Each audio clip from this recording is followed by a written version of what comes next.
Thank you sir.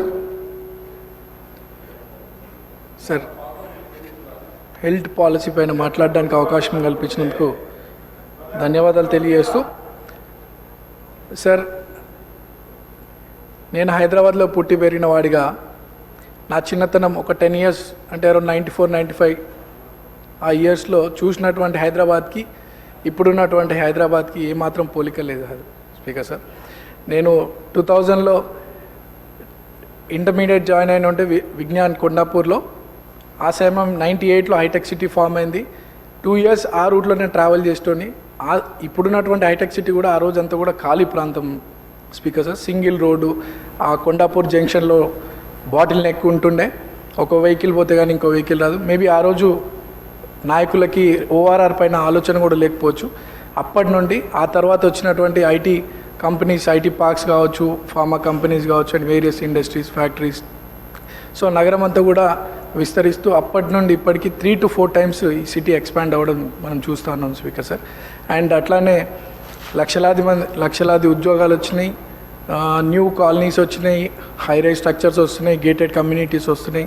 City అంతా కూడా expand అవుతుంది. And at the same time population కూడా అప్పుడు 50 లక్షలు ఉంటే ఇప్పుడు దాదాపు 1.5 crore ఈ హైదరాబాద్కి రీచ్ అయిన సంగతి మనం చూస్తూ ఉన్నాం. అండ్ స్పీకర్ సార్, ఇందాక సభ్యులు మాట్లాడుతూ ఆనాడు హైదరాబాద్కి ఫౌండేషన్ పడ్డప్పుడు ఆ రాజు ఎప్పుడైతే సిటీకి ఫౌండేషన్ వేస్తున్నాడో భగవంతుని ప్రేయర్ చేసినారంట.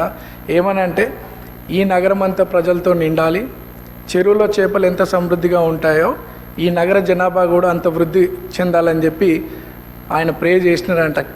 సో పెద్దలు చెప్తామంటే ఒక ప్రజలకు ఉపయోగపడే ఒక మంచి కార్యక్రమం, మంచి సమయంలో భగవంతుని ప్రార్థిస్తే ఆ కార్యక్రమానికి భగవంతుడే ప్రాణం పోస్తాడని చెప్పి పెద్దలు చెప్తూ ఉంటారు. మేబీ ఆయన ప్రార్థనలు కావచ్చు, మన హైదరాబాద్కు ఉన్నటువంటి అట్మాస్ఫియర్ కావచ్చు, హైదరాబాద్కు ఉన్నటువంటి అడ్వాంటేజెస్ కావచ్చు, ఈ నగరం అంతా కూడా జన సముద్రంగా మారింది మనం అంతా చూస్తున్నాం స్పీకర్ సార్.